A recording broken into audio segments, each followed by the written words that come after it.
ஒரு ஆரோக்கியமான உபதேசம் என்று சொன்னால் நீங்கள் வேதாகமத்திலே ஆவிக்குரிய நிலையிலே நீங்கள் தேடணும். பைபிளை வாசிக்கிறப்ப ஒரு செட்டப்ல உட்காரக்கூடாது. எப்படிங்க? ஒரு முடிவு செஞ்சுட்டு உட்காரக்கூடாது. முதல்ல என்ன செய்யணும்னா வெறுமையான பாத்திரமா உட்காரணும். பைபிள் வாசிக்கிறப்ப எப்படிங்க உட்காரணும்?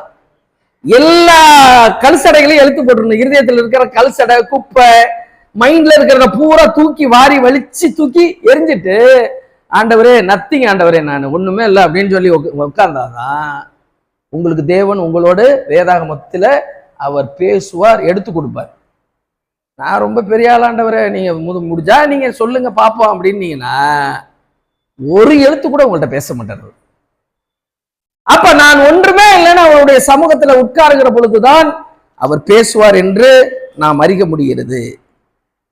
அப்ப சத்தியத்தை சத்தியத்தின்படி சொல்லிடணும். அது சொல்லலைன்னா தேவனுடைய கோபம் வானத்திலிருந்து இறங்கி வந்து அது உங்களை நியாயம் தீர்க்கும். எல்லாரும் ஊழியம் செஞ்சுக்கிட்டு இருக்கிறோம், ஆனா கவனமா செய்யணும். என்னங்க ஊழியம் எல்லாரும் செய்யறாங்க, செய்ய வேண்டிய ஊழியத்தை கவனமா செய்யலனா அவனுடைய வயோதிக நாட்களில எல்லாத்துக்கும் ஆண்டவர் பேப்பர் வச்சிருக்கிறாரு, எடுத்து கொடுப்பாரு. எல்லாத்தையும் முடிச்சுட்டு தான் நீ பூமியை விட்டு கிளம்ப முடியும். அதை முடிச்சிட்டுன்றதுக்குள்ள என்ன இருக்கு தெரியுங்களா? அவனால தாங்கவே முடியாது. அப்ப இந்த மாதிரி மனிதர்களால் கொண்டு வரப்பட்ட 3 தெய்வ வழிபாடுகள் இன்றைக்கு எல்லா இடங்களிலும் பரவி இருக்கிறதை நாம் அறிய முடிகிறது. அப்ப எல்லாத்த பத்தியும் ஓரளவுக்கு நான் ஹிஸ்டரி சொல்லிட்டேன். எனக்கு தெரிஞ்ச அளவுக்கு எல்லாத்தையும் சொல்லியாச்சு. உங்களுக்கு ஓரளவுக்கு சொல்லிட்டேன், என்னால முடிஞ்சதை நான் சொல்லிட்டேன். One God one faith. என்னங்க? One God one faith. இதுதான் ஒரு ஆவிக்குரிய கிறிஸ்தவனுக்கு ஒரு அடிப்படையான ஒரு விசுவாசமாக இருக்க வேண்டும். One God one faith. சரிதானுங்களா? வேதாகமத்திலே பார்த்தீங்கன்னா ஒரே தேவன் என்று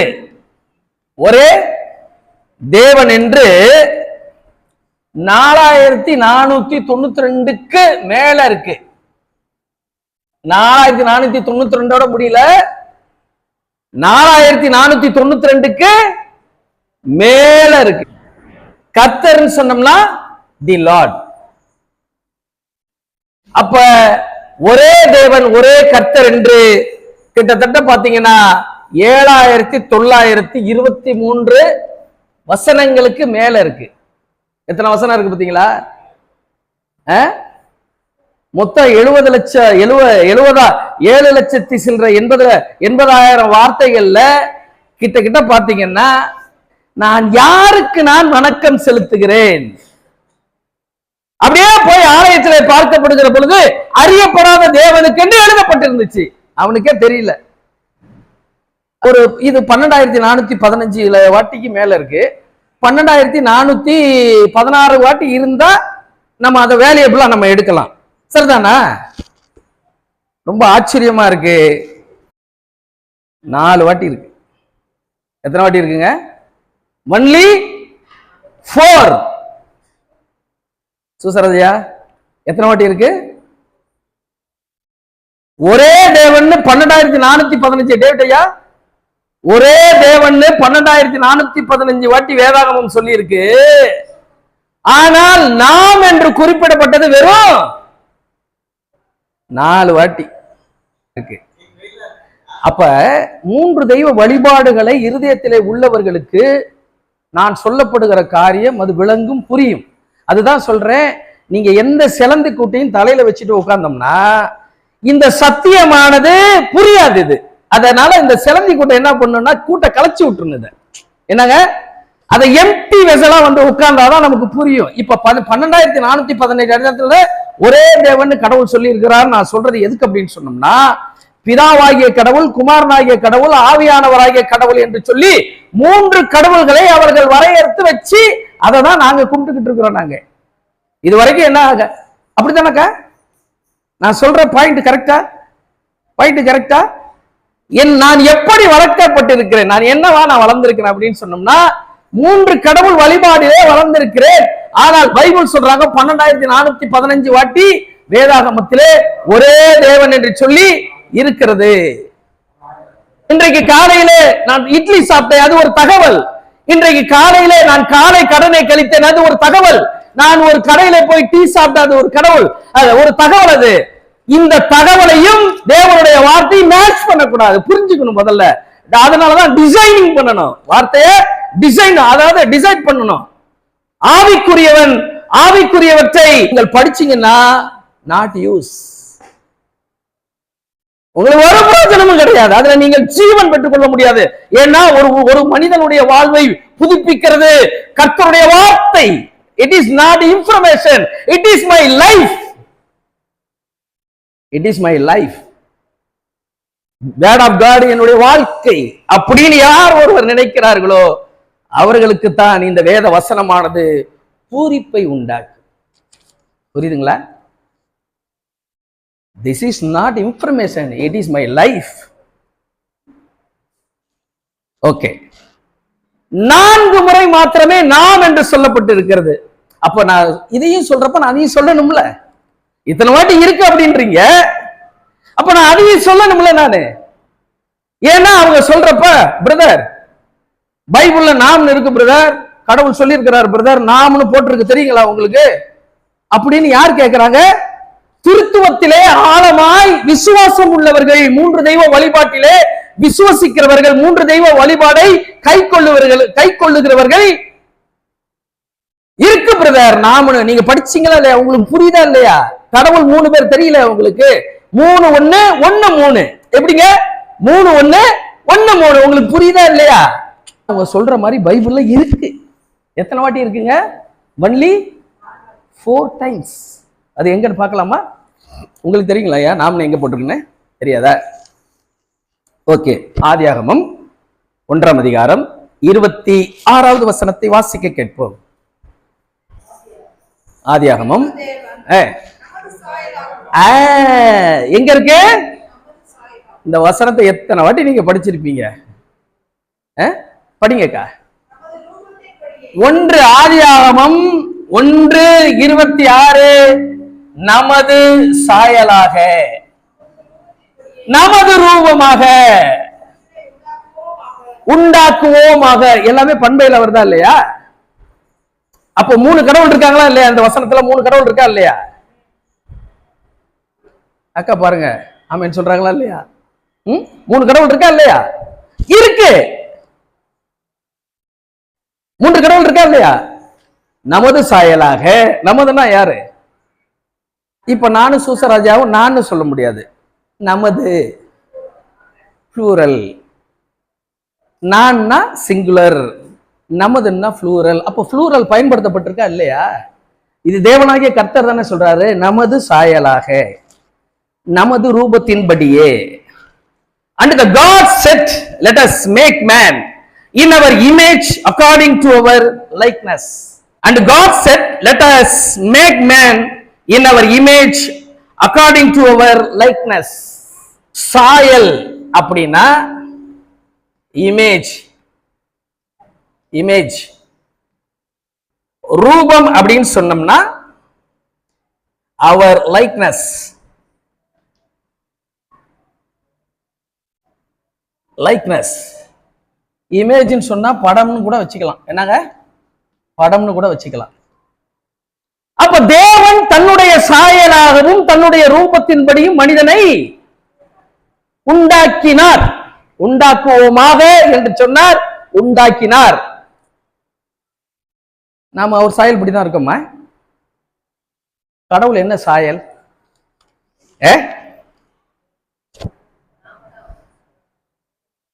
என்ன சாயல் கடவுள்? ஐயா என்ன சாயல்ல இருக்கிற கடவுள்? அக்கா நம்முடைய சாயலுங்க. விஜி மாதிரி தான் எப்படி இருக்காரு கடவுள்? என்ன பார்த்தா அவரை பார்க்க வேண்டியதில்லை. என்ன பார்த்தா? யோவான் நற்செய்தி நூல் 4ஆம் அதிகாரம் 23வது வசனத்தை வாசிக்க கேட்போம். 3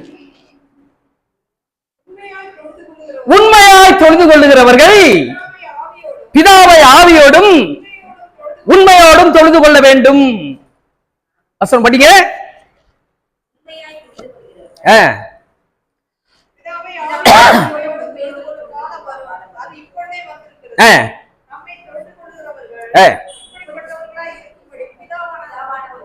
அப்ப வேதம் நமக்கு என்ன கற்றுக் கொடுக்கிறது? தேவன் ஆவியா இருக்கிறார்.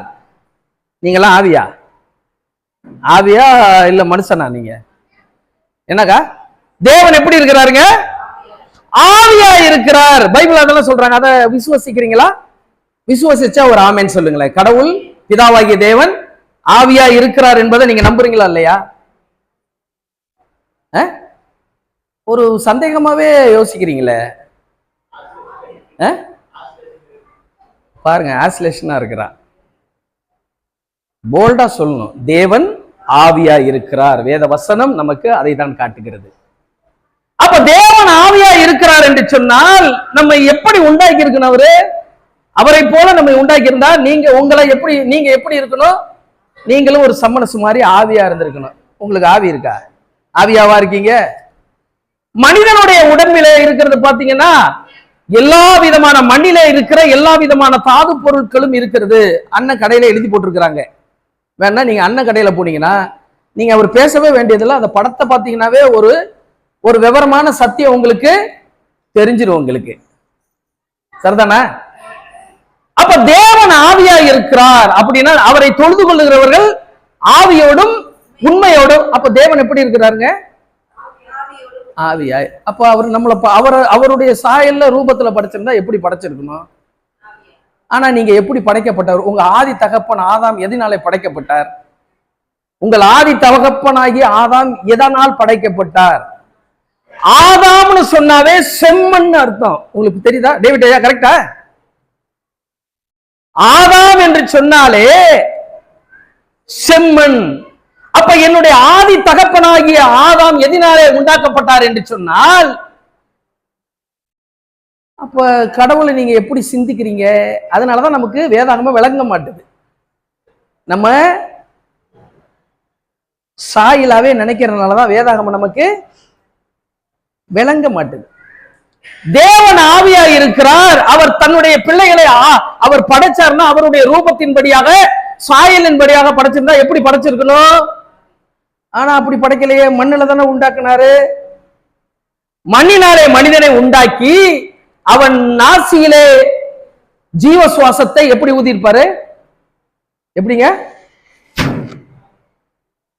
நீங்களும் நானும் எப்படிங்க கடவுளுக்கு முன்னாடி சொல்லுங்களேன் ஒரு வாட்டி. நான் தேவனுக்கு முன்னாடி என்னன்னு நீங்க ஊழியத்துக்கு போறப்ப இதெல்லாம் சொல்றீங்களா? சொல்லுவீங்களா? நான் கடவுளுக்கு முன்னாடி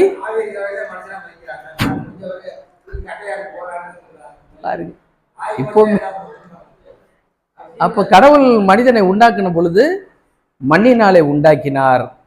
ஆனால் தேவனுடைய சாயல் அது ஆவியினுடைய சாயல். அப்படின்னா அதுக்கு ஒரு ஞான பொருள் இருக்குல்லக்கா, இருக்கா இல்லையா? சொல்றேன். இன்றைக்கு முடிக்க வேண்டிய விஷயத்த இன்னொரு 10 நிமிஷத்துல முடிச்சிடுறேன். அப்ப தேவனுடைய சாயலினாலே படைக்கப்பட்டான்னா அது நேரடியா நம்ம டைரக்டா நம்ம எடுத்துக்க முடியாது. அதற்கு ஒரு ஞான அர்த்தம் சொல்லப்பட்டிருக்கிறது. சரிதானே? அப்ப இன்னொரு வசனத்தை வாசிக்க கேட்போமே. ரொம்ப அதிர்ச்சியா இருக்கு உங்களுக்கு. பாருங்க, சகரியா 4:10 வாசிச்சு பாருங்க. சகரியா 4:10 வாசிச்சு பாருங்க.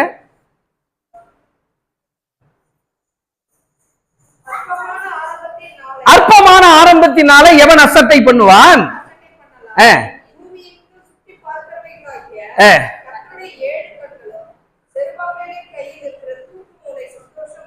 பூமி எங்கு மறுபடி படிங்க. பூமி எங்கு மறுபடி படிங்க. பூமி எங்கு மறுபடி படிங்க.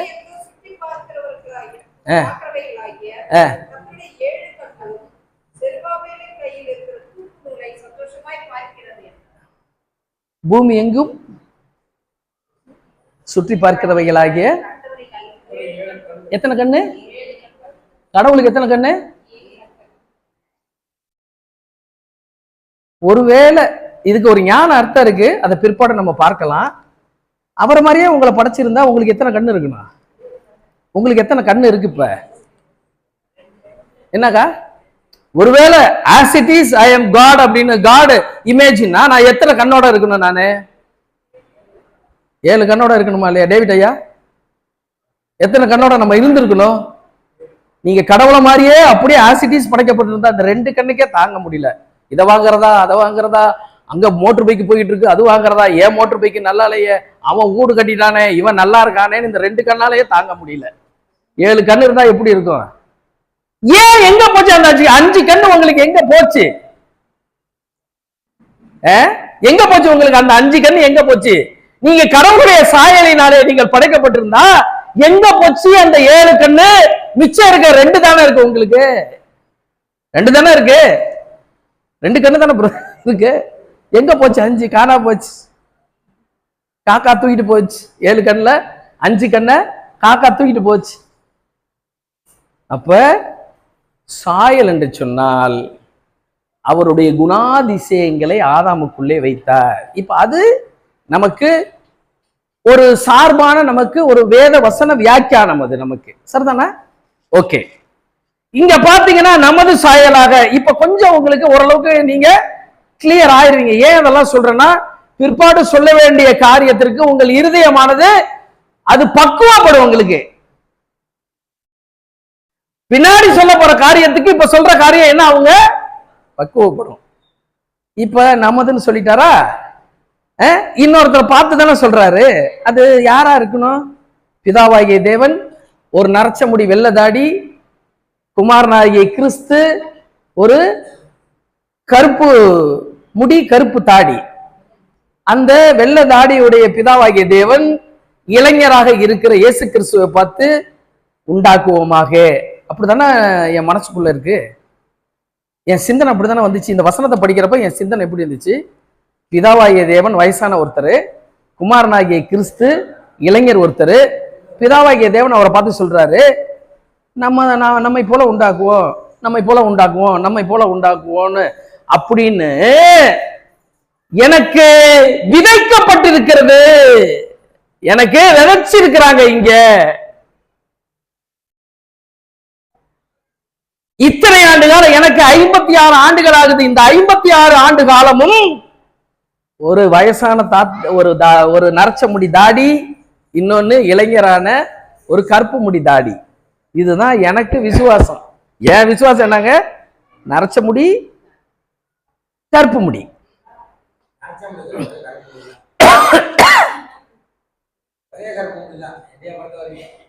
அவர் உண்மையா கர்த்தர் நடத்துற. ஓகே, இப்ப ஆதியாகமம் 11ஆம் அதிகாரம் 7வது வசனத்தில் பார்க்கிற பொழுது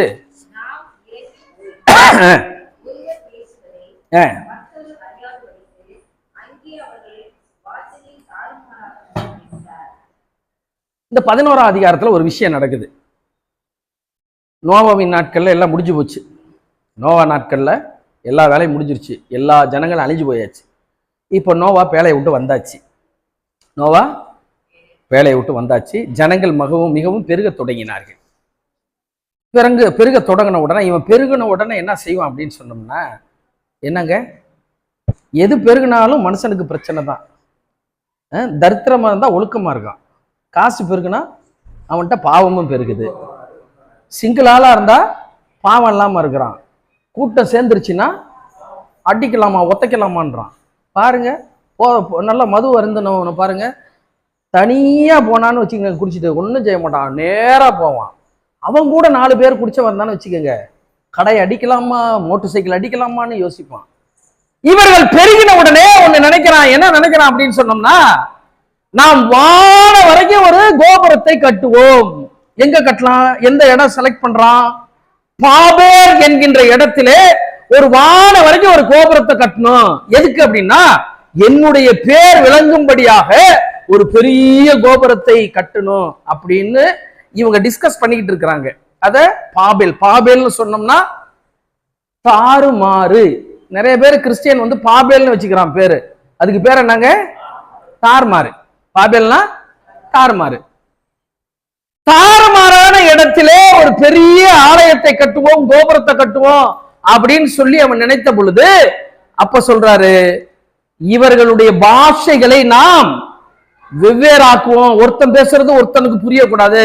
அதனால நாம் இறங்கி போய் அவருடைய பாஷைகளை, இங்க என்ன சொல்றாங்க, நாம் இறங்கி போய் அவர்களுடைய பாஷைகளை, ஏன்னா பாபேல் தாறுமாறு, அதனால தேவன் என்ன செய்யறாரு? தாறுமாறாக்குறாரு. நாம ஒழுங்கா இருந்தா, அவர் கண்ணாடி மாதிரின்னு வச்சுக்கோங்களேன், நீங்க ஒழுங்கா இருந்தா அவரும் உங்களுக்கு நன்மையா இருப்பார். தாறுமாறா இருந்தா அவர் எப்படிங்க இருப்பாரு? அவர் புனிதனுக்கு புனிதனாகவும் மாறுபாடு உள்ளவனுக்கு மாறுபாடு உள்ளவனாகவும் தேவன் தெரிவார். அதனால நான் பெரிய ஞானி, நான் பைபிளை கரைச்சி குடிச்சேன், பெரிய ஆளு, என் சபையில 40 பேர் வர்றான், பெரிய ஆளு, நாங்க போற இடம் பெரிய இடம்னா அது என்ன? அங்க தாறுமாறு. என்ன செய்வார் கடைசியா? தாறுமாறு. அது நாம் இறங்கி போய் அப்படின்னா, இங்க ஒருத்தர் சொல்றாரு நாம் இறங்கி போய் அப்படின்னு சொல்றாரு. அப்ப யாரை குறிக்கிறது? இந்த நாம் அப்படின்றது இன்னொரு பர்சன் யார் அப்படின்றது நமக்கு ஒரு விட வேணும். நான் பாட்டுக்கு சொல்லிட்டு என்ன ஆத்மா சொல்லிட்டு போயிட்டான்னு வச்சுக்கோங்க, எப்படி இருக்கும்? எல்லாரும் மாதிரி தாங்க இவரு இருக்கிறாரு. அப்ப ஆறுமுக நாவலர் நாம் என்று மொழிபெயர்ப்பு செய்கிற பொழுது ஒரு வார்த்தையை நான் உங்களுக்கு சொல்லி கொடுக்கிறேன். யாம் இருக்க பயமே. கேள்விப்பட்டிருக்கீங்களா?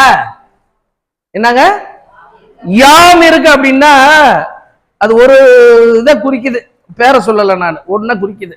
யாம் இருக்க, யாம்ன்றனால அது பன்மை இல்லை, தமிழ் வார்த்தையிலே பயன்படுத்தக்கூடிய ஒரு உயர்ந்த இணையான சொல்லது.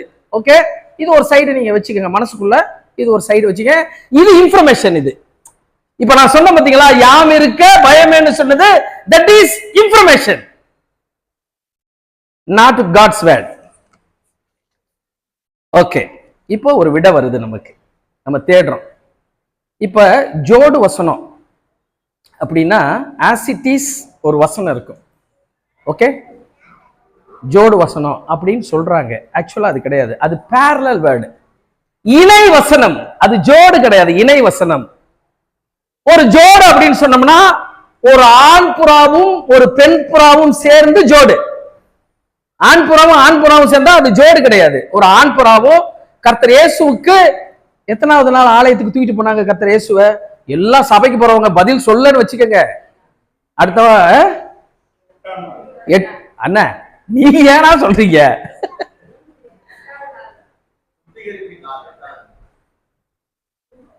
எட்டாவது நாள் அப்படியே மாதா என்ன செய்யறாங்க? ஏசப்பா தூக்கிட்டு, என்னம்மா மாதா அப்படியே கையில 8 நாள் குழந்தை ஏசப்பா வச்சுட்டு அப்படியே உள்ள போறாங்க. அவங்க ரொம்ப ஏழை இல்லைங்களா, ஏதாவது பலி கொடுக்கணும், காணிக்கை கொடுக்கணும். மாதா என்ன செய்யணுங்க? காணிக்கை கொடுக்கணும், தேவனுக்கு காணிக்கை கொடுக்கணும். என்ன கொடுத்தாங்க? ஒரு ஜோடு காட்டுப்புறா கொடுத்தாங்க. அப்படிதான் சொல்லணும், காட்டுப்புறா இல்ல, ஒரு ஜோடு காட்டுப்புறா கொடுத்தாங்க. அப்படின்னா ஒரு ஆண் காட்டுப்புறா ஒரு பெண் காட்டுப்புறா, இந்த ஜோடியை கொண்டு போய் கர்த்தர் இயேசுவுக்காக. இதுல பெரிய சத்தியம் இருக்கு, அண்ணனை போய் பாருங்க. இதெல்லாம் ஒரு பெரிய பெரிய விஷயம் இருக்கு. அந்த ஜோடு காட்டுப்புறானா என்ன அப்படின்னு சொல்லிட்டு. ஓகே, அப்ப தேவனுக்கு முன்பதாக பார்க்கிற பொழுது நாம் இறங்கி போய், அப்ப இதுக்கு ஒரு ஜோடு வசனம் இருக்கு. இந்த 3 வசனங்களுக்கு 4வதா சொல்லப்படுகிற ஒரு ஜோடு வசனம் இருக்கு. நீங்கள் எடுத்து வாசிக்கலாம். ஏசாயா தீர்க்கதரிசன புஸ்தகம் 6ஆம் அதிகாரம் 8வது வசனத்தை வாசிக்கிற பொழுது தேவனாகிய கர்த்தர் ஒன்று கேட்கிறாரு, பின்பு யாரை நான் அனுப்புவேன், யார் நமது காரியமாக செல்வார்கள்? இங்கேயும் பன்மை வருதா இல்லையா? நம்ம போற ஞாயிற்றுக்கிழமை போற இடத்துல செய்தியை கேட்காத மாதிரியே உட்காந்துருக்க கூடாது. என்னங்க இப்படியே பார்த்துக்கிட்டு இருப்பாங்க. அது மைண்ட் செட் ஆயிடுச்சு. ஒரு 30 வருஷமா ஒரு ஸ்கூல்ல போய் உட்காந்துருந்தா எப்படிங்க இருக்கும்? அப்படியே உட்காந்துருக்கிறது. ஆனா பேசுற ஆளை பார்த்துக்கிட்டே இருக்காம, அவர் பேசுறவர் என்ன நினைச்சுக்கிட்டாரு, நம்ம சொல்றதெல்லாம் கேட்கிறாருன்னு. அவன் கேட்கவே இல்லை. இங்க என்னங்க, நான் பாட்டு கேட்டுக்கிட்டு இருப்பேன், இல்ல தூக்கம் வந்தா தூங்கிடுவேன் நானு. அப்படிதான் இருக்கும். அது மாதிரியான இடமா இது தேவ சமூகத்தை நாம் இருக்கக்கூடாது. கவனமா ஒரு எழுத்த கூட விட்டுறக்கூடாது நம்ம. ஓகே, யாரை நாம் அனுப்புவோம்? இங்க என்ன சொல்றாரு? பின்பு யாரை நான் அனுப்புவேன், யார் நமது காரியமாக, இன்னொரு பர்சனை வச்சு சொல்றாரு, நமது காரியமாக போவான். அங்கேயும் நமது வந்துருச்சா, இங்கேயும் நமது வந்துருச்சா? இன்னொரு இடத்துலயும் நமது வந்துருச்சா? ஏசாயா 6:8 நமது வந்துருச்சா? அப்ப அந்த நமது அப்படின்றதுல இன்னொரு பர்சன் யார் அப்படின்னு நம்ம அவரை கண்டுபிடிக்கணும். நம்ம அதானே கண்டுபிடிக்கணுமா இல்லையா? ஓகே, நீங்க மேல் வசனத்திலிருந்து கீழ் வசனம் வரைக்கும் நம்ம கண்டிப்பா வாட்சி பார்க்கணும். வசனத்தை உருவி படிக்க கூடாது. என்னங்க? ஆமா, ட்ரெயினுக்கு போற மாதிரியே சீக்கிரம் சீக்கிரம் சீக்கிரம் சீக்கிரம் எடுத்து வச்சுக்கிட்டு ஓடக்கூடாது. நிறுத்தி நிதானமா உட்கார்ந்து பொறுமையா தான் வேதத்தை வாசிக்கணுமே தவிர, நீங்க ஜோம் பண்ற மாதிரி சோத்திர சோத்திர ஆண்டவரே இவரா ஆசீர்வாதம், ஆண்டவரே இவரா ஆசீர்வாதம், ஆண்டவரே ஆண்டவரே அவர்கள் இவர் மறுபடியும் கேளுங்க. யாருக்காக ஜோம் பண்ணன்னு கேளுங்க. தெரியாது. ஏன்னா ஏங்க இவ்வளவு ஸ்பீடு? நீ ஜோம் பண்றதுல மறுபடியும் கேளுங்க. நீ யாருக்கெல்லாம் ஜோம் பண்ண சொல்லுன்னு, அவருக்கு ஜோம் பண்ணுங்க, ஆனா ஆண்டவரே அவருக்கு ஜோம் பண்ணுங்க, இவருக்கு ஜோம் பண்ணுங்க. நீ என்னன்னு ஒண்ணுமே புரியல, அவருக்கு உனக்கே புரியல. அதனால பைபிளை எப்படி வாசிக்கணுங்க? அமைதியா உட்கார்ந்து தான் வாசிக்கணும். ஓகே, அதுக்கு மேல் வசனம் என்ன சொல்றாங்க? 6ஆம் அதிகாரம், ஏசாயா தீர்க்கதரிசன புஸ்தகம் 6ஆம் அதிகாரம்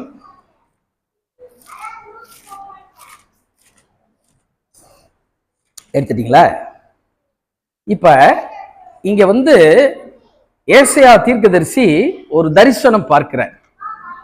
அதுல போட்டிருக்கு, உசியா ராஜா மரணம் அடைந்த வருஷத்துல, அந்த வருஷத்துல உசியா ராஜா செத்து போயிட்டாரு. ஆண்டவர் உயரமும் உன்னதமான சிங்காசனத்தில் மேலே வீற்றிருக்கிறதை கண்டேன். அவருடைய வஸ்திர தொங்கலால் தேவாலயம் நிறைந்திருந்தது. சேராபீன்கள் அவருக்கு மேலாக நின்றார்கள். அவர்களில் ஒவ்வொருவனுக்கு 6 சட்டை இருந்துச்சு. அந்த 6 சட்டையினாலே 2 கால்களை மூடி, 2 உடம்பை மூடி, 2 முகத்தை மூடி, 2 சட்டையினாலே பறந்து பறந்து என்ன சொன்னாங்களா?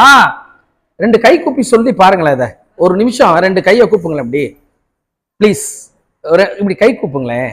இப்படி கை கூப்பி சொல்லுங்களேன்.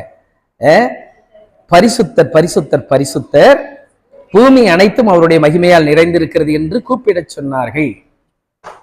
இந்த கை கூப்புற இதே போயிடுச்சுங்க நம்மள்ட்ட.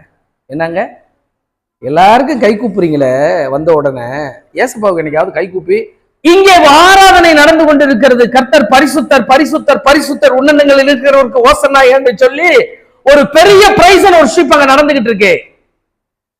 அப்ப இந்த ஏசாயா தீர்க்கதரிசி இந்த காரியத்தை தரிசனத்திலே பார்த்துட்டு அவர் என்ன சொல்றாருன்னா, அப்பொழுது சொல்றாரு, ஐயோ நான் அதமானேன். ஏசாயா என்ன சொல்றாருங்க? ஐயோ நான் அப்படி சொல்லுங்க, ஐயோ நான் அதமானேன் என்று சொல்லி, நான் அசுத்த உதடு உள்ளவன். ஆமா, அசுத்த உதடுள்ள மனுஷன், அசுத்த உதடுள்ள ஜனங்களின் நடுவில் வாசமாய் இருக்கிறவன், சேனைகளின் கர்த்தராகிய ராஜாவை என் கண்கள் கண்டதே. எப்படிங்க? நான் அசுத்தமா இருக்கிறேன், ஆனால் சேனைகளின் கர்த்தரை என் கண்கள் கண்டது. எவ்வளவு பாக்கியம்! என்னங்க, எத்தனை ஒரு பாக்கியம் சொல்லிட்டு சொல்றான். அப்ப அவனுடைய குறைவு அவர் என்ன செய்யறாரு? அறிக்கை செஞ்ச உடனே, அப்பொழுது சேராபீன்களில் ஒருவன் பலிபீடத்திலிருந்து தன் கையிலே பிடித்த ஒரு குரட்டால் ஒரு நெருப்பு தழலை எடுத்து என்னிடத்திலே பறந்து வந்து அதனாலே ஏசாயா தீர்க்கதரிசியினுடைய வாயை தொட்டு, உன் அக்கிரமம் நீங்கி போனது. அவர் ஒரே ஒரு குரட்ல ஒரே ஒரு அக்கினி தழல் எடுத்துட்டு வந்து ஒரே ஒரு ஏசாயா தீர்க்கதரிசிக்கு வாயில உதட்டுல வச்ச உடனே உன் அக்கிரமம் நீங்கினது. ஆனா ஏசப்பா கொல்கதாவுல சிலுவையில இருப்ப நீங்களும் இல்ல, நானும் இல்ல. ஆனா இன்னைக்கு நம்முடைய பாவம் நீக்கப்பட்டிருக்கிறது, அக்கிரமம் நீக்கப்பட்டிருக்கிறது அப்படின்னு நிவர்த்தியானது என்றான். அப்பதான் தேவன் பேசுறாரு. யாரை பார்த்து பேசுறாரு?